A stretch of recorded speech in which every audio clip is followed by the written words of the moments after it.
सबको जय मसीह की। वचन में डायरेक्ट जाएंगे तो आप मेरे साथ निकल सकते हैं यूहन्ना का 3 अध्याय, यूहन्ना का सुसमाचार 3 अध्याय उसका 30 पद आप पढ़ सकते 22 से लेकर लास्ट तक, लेकिन मैं सिर्फ 30 को मैं पढ़ना चाहता हूँ। यहाँ पर ऐसा लिखा 30 में, आवश्यक है कि वो बढ़े और मैं घटूं। इंग्लिश में बहुत अच्छा है ना, he must be increase and I must decrease. तो आइए प्रार्थना करते हैं। परमेश्वर पिता, हम धन्यवाद देते हैं ये समय के लिए जो वचन आपने हम देने चाहते हैं। प्रभु हमको सहायता कीजिए, जो भी आप सुनते हैं आपकी ओर से आता है प्रभु, ताकि हमारे जीवन में प्रयोग करने के लिए सहायता कीजिए। ये समय को आशीष करना यीशु मसीह के नाम से मांगते हैं, आमीन। तो आज का मेरा मैसेज का शीर्षक भी यही रहेगा कि यीशु मसीह बढ़े और मैं घटूं ना। Jesus Christ is increase and I must be decrease. ये स्टेटमेंट हम सुनते ये यूहन्ना ने ये प्रचार किया जब यीशु मसीह के बारे में। ये जॉन द बैप्टिस्ट ने बोला है। आप ऊपर से पढ़ोगे तो बहुत अद्भुत आपको और गहराई से आपको जानने के लिए मिलेगा। लेकिन मेरा पॉइंट यहाँ है कि वो बढ़े और मैं घटूं। हमारा जीवन में भी परमेश्वर बढ़ना जरूरी है और मैं घटना जरूरी है ना। पास्टर किशोर हमेशा बोलता है कि जब तक हम खुद को खाली नहीं करेंगे तो क्या है, हमारा वचन को हम भर नहीं पाएंगे ना। तो हमको सीखना पड़ेगा पहले हमको घटने के लिए, तब यीशु मसीह बढ़ेगा। जब तक हम नहीं घटेंगे, जब तक आप और मैं नहीं घटेंगे, तो मेरे जीवन में या आपके जीवन में यीशु मसीह बढ़ने का चांसेस कम रहता है। तो आज मैं ये पूरा हफ्ता में ये सोच रहा था कि ये वचन मेरे को बहुत बार आया, तो मैं यहीं से शुरू करने के लिए मैं आज खड़ा हुआ है ना। तो परमेश्वर क्यों बढ़ना जरूरी है और हम क्यों घटना जरूरी है। दोनों जन तो खड़ा नहीं हो सकता है, साथ में नहीं बढ़ सकता है ना। एक को तो क्या होना चाहिए, घटना ही पड़ेगा तब बढ़ेगा। अगर मैं बढ़ूंगा तो यीशु मसीह घटना पड़ेगा, अगर यीशु मसीह बढ़ना है तो मुझको घटना पड़ेगा। और यहाँ पर जॉन बताता है कि मैं ना बढ़ूं लेकिन यीशु मसीह बढ़े, मैं ना बढ़ूं लेकिन यीशु मसीह बढ़े, क्योंकि ये जीवन भी उसका है। जब उसके आधार पर, उसके योजना के द्वारा हम चलते हैं तो हमारे जीवन में भी आशीष आता है और यीशु मसीह का भी आशीष हम देखने को मिलता है। तो यहाँ पर जॉन द बैप्टिस्ट ने बोलता है कि आप बढ़े और मैं घटूं ना। जस्ट मैं आज सोच रहा था कि बढ़ने के लिए कुछ नहीं करना पड़ता है ना। अगर मेरा शरीर में अगर मैं कुछ सारे मोटापन बढ़ाना चाहता हूँ तो मैं सिर्फ खाना है और कुछ नहीं करना पड़ेगा, तो मैं ऑटोमेटिक क्या होगा, फैट होता हूँ, बढ़ता हूँ। लेकिन अगर वही शरीर को मैं घटाना चाहता हूँ तो मुझको कसरत करना पड़ेगा।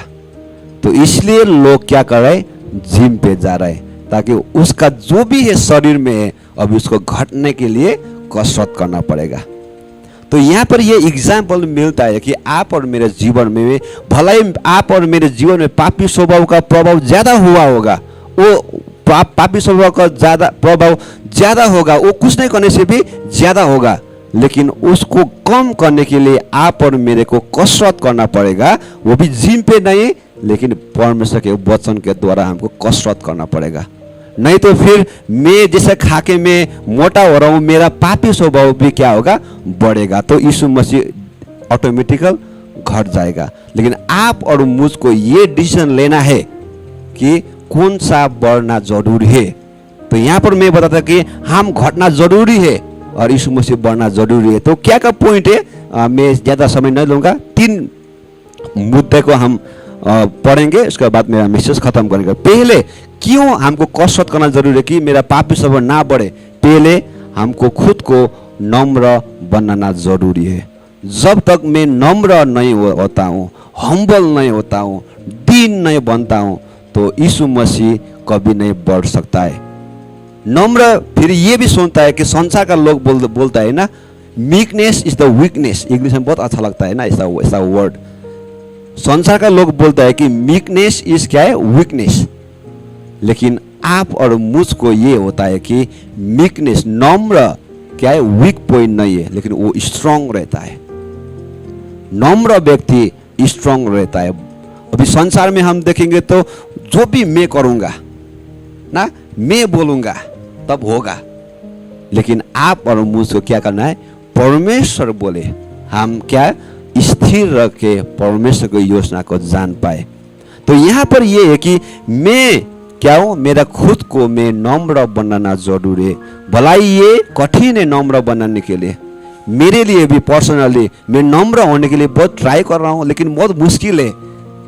लेकिन मैं एक दिन नम्र बनूंगा ना। कल में ज्यादा घमंडी था होगा शायद मेरा बोलाई में, चाहे मेरा एटीट्यूड में, लेकिन जब मैं यीशु मसीह के साथ संलग्न होता हूँ तो मैं धीरे धीरे मैं क्या होगा, नम्र होगा। ये बहुत कठिन है, इसके लिए मैं काम करना पड़ेगा, इसके लिए मैं कम करना पड़ेगा मेरा जो भी प्राउड है। कब होगा, तब मैं खुद को मैं नम्र जब चुलाता हूँ तब मैं नम्र बनता हूँ। यहाँ पर दिखता है कि याकूब का 4:6 में बोलता है कि परमेश्वर ने क्या है, घमंडी को घृणा करता है, लेकिन जो नम्र है या जो दीन है उसके ऊपर क्या करता है, अनुग्रह देता है ना। जो नम्र है उसको अनुग्रह मिलता है।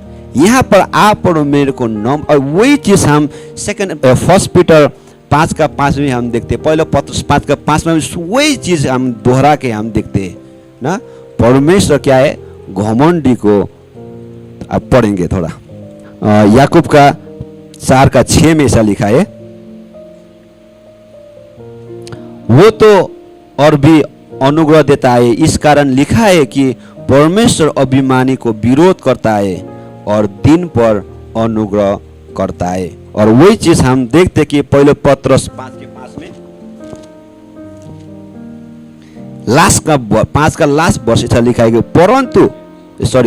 परमेश्वर अभिमानी को विरोध करता है परंतु दिन पर अनुग्रह करता है ना। एक ही वचन हम देखते हैं दो जगह में, इसका मतलब बहुत इंपॉर्टेंट चीज है। याकूब ने भी वही कोट किया और वही हम देखते कि पत्रस भी वही कोट कर रहा है, जो नम्र है उसको अनुग्रह मिलेगा। अगर आप और मैं जब नम्र बनते हैं, आप और मैं जब नम्र बनते हैं तो परमेश्वर हमारा और क्या मिलेगा, आशीष देगा। और हमारा और जब गिरते तो क्या मिलेगा, हमको अनुग्रह मिलेगा, ताकि उसमें हम खड़ा होने के लिए। अगर मैं घमंडी रहूंगा, अगर मैं नम्र नहीं बनता, मैं गिरता भी हूँ लेकिन मैं किसी का हेल्प नहीं चाहिए, वो भी एक प्रकार से क्या है, नम्र व्यक्ति वो नहीं है। लेकिन जो नम्र है तो दूसरे को भी वो क्या करता है, सुनता है और उसमें आगे खड़ा होता है। तो परमेश्वर हमको ये काम करना जरूरी पड़ेगा कि मुझको या मेरे को या हम सभी को नम्र होना जरूरी है। जब नम्र बनते तो परमेश्वर क्या करेगा, ऑटोमेटिकली धीरे धीरे बढ़ेगा और हम धीरे धीरे घटेगा। ये बहुत टफ है हमारे जीवन में। मैं भी एक्सपीरियंस कर रहा हूँ, ये टफ है, लेकिन ये क्या बोलता है, कठिन है, लेकिन ये असंभव नहीं है। हम कठिन लगता है ये हम खुद को घटाना, लेकिन ये असंभव नहीं है, मैं घटा सकता हूँ ना। जब लोग जिम जाते कितना बड़े बड़े जाते हैं, हम देखते हैं वो जिम करके क्या होगा, घट नहीं सकेगा, लेकिन वो धीरे धीरे कंटिन्यू जब जाते हैं तो उसका शरीर का शेप आएगा।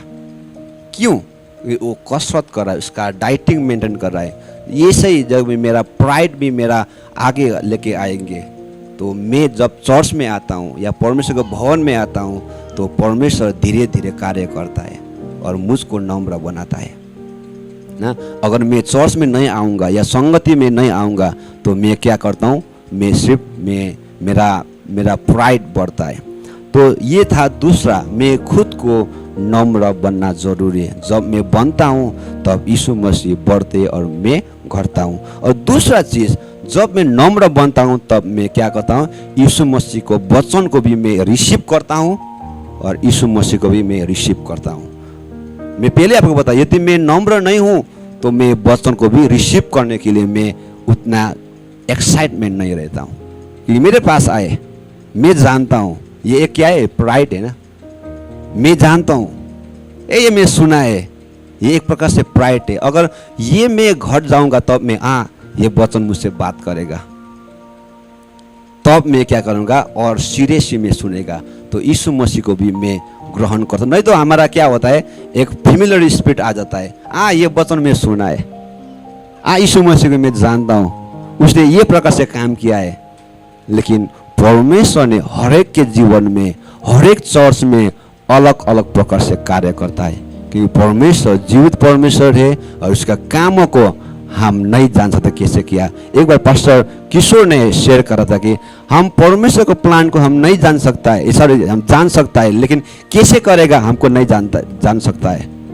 लेकिन ये जान सकता है कि उसका इच्छा के द्वारा कैसे काम किया है वो हम जान सकता है ना। भलाई कैसे करेगा वी डोंट नो, हम नहीं जानते कैसे करेगा, लेकिन उसके इच्छा को हम जानते कि वो एक दिन करेगा और जब वो करेंगे तब हम क्या होगा, अक्षम होगा।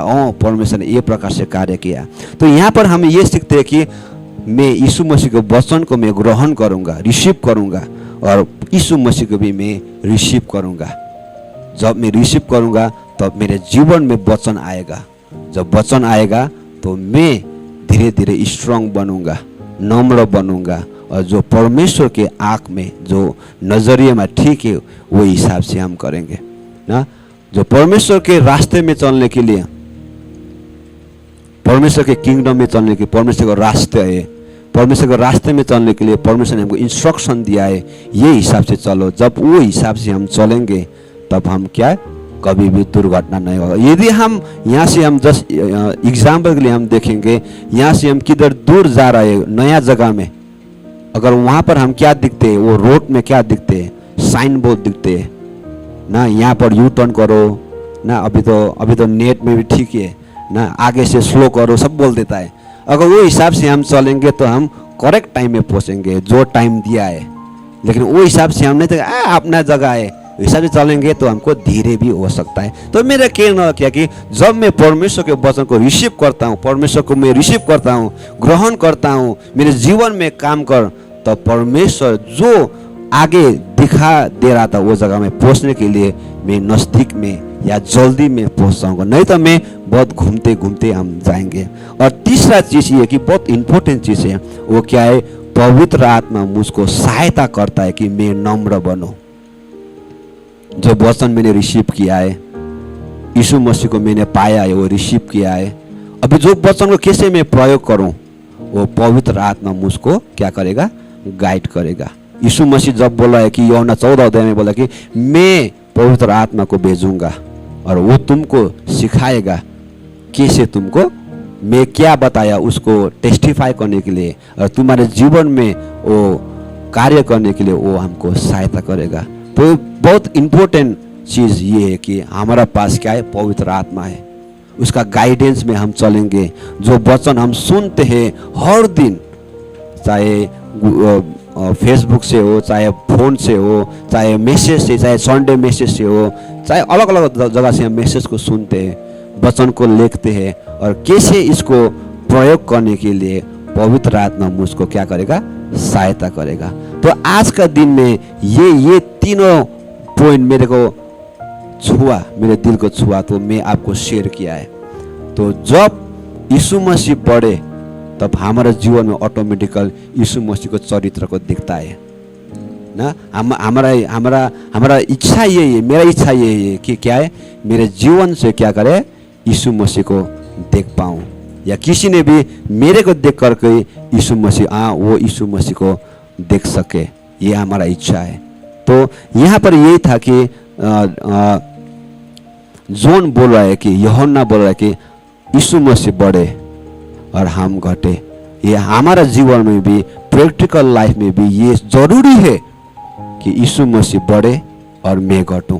जब बढ़ेंगे, नहीं तो क्या है, नहीं तो हम पापी स्वभाव हमें जीवन में बढ़ेंगे। तो ये था कि आज के संदेश में क्या है, हम सभी सीखे, हम सभी लोग पापी स्वभाव में जन्मा हुआ है, लेकिन एक चीज ये है कि हम बोर्न अगेन भी हुआ है ना। भलाई हम शारीरिक से जब जन्म लिया है तो हमारा साथ में पापी स्वभाव भी आया है, लेकिन हम दूसरा भी, हमारा एक अपॉर्चुनिटी या हमारा एक प्रिविलेज है कि हम क्या किया, फिर से बोर्न अगेन भी हुआ है। हमारे पास अभी क्या है, पवित्र आत्मा भी है, और वो हमको सहायता करेगा कैसे हमको चलने के लिए। यदि हम नया रीति से हम चलेंगे, नया रास्ते में चलेंगे, नया इंस्ट्रक्शन में हम चलेंगे, तो हमारे जीवन में हमेशा परमेश्वर के आशीष को हम देख पाएंगे। मैं ये नहीं बोलूँगा हमेशा आशीष आएगा, लेकिन परमेश्वर का लाइफ को हम देख पाएंगे ना। भलाई जैसे परिस्थिति में भी हमारा शारीरिक परिस्थिति ऊपर नीचे हो सकता है, लेकिन हम जीवन क्या है, अनंत जीवन हम बिताएंगे ना। जियो लाइफ ना, जो क्या बोलता है, भरीपूर्ण एबंडेंस लाइफ को हम याद कर पाएंगे या जी पाएंगे। ये शारीरिक जीवन तो हम जिएंगे जैसे भी, लेकिन आनंद का जीवन भी हम जी पाएंगे यदि परमेश्वर बढ़े और मैं घटे, तब हमारे जीवन में यह आता है। तो यहाँ से मैं ये आप सभी को इनकरेज करना चाहता हूँ कि हम सभी लोग सीखे कि क्या करें, परमेश्वर बढ़े मेरे जीवन में, यीशु मसीह बढ़े मेरे जीवन में, और मेरे जीवन में मैं खुद घटे कैसे। नंबर 1, मैं नम्र बनता हूँ मैं खुद को। जब नम्र बनता हूँ तो परमेश्वर के अनुग्रह मुझको देता है, परमेश्वर का फेवर मुझको देता है, परमेश्वर का प्लान को हमको पता चलता है। और जब नम्र बनता हूँ तब क्या है, परमेश्वर के वचन को मैं रिसीव करता हूँ। हर दिन हर समय परमेश्वर मुझसे बात करता है कैसे चलना है, और वो हिसाब से मैं चलता हूँ, और पवित्र आत्मा मुझको गाइड करता है, ये सही रास्ता है, यहाँ पर तू चल। पवित्र आत्मा मुझको बोलता है ये गलत रास्ते से मत जा, उधर हम नहीं जाएंगे। तो यहाँ से हमारा प्रिविलेज है कि ये चीज़ हमारे जीवन में आता है। तो यहाँ से मैं आपको बताना चाहता हूँ कि हम क्या करें, घटे और परमेश्वर बढ़े, यीशु मसीह बढ़े। आमीन।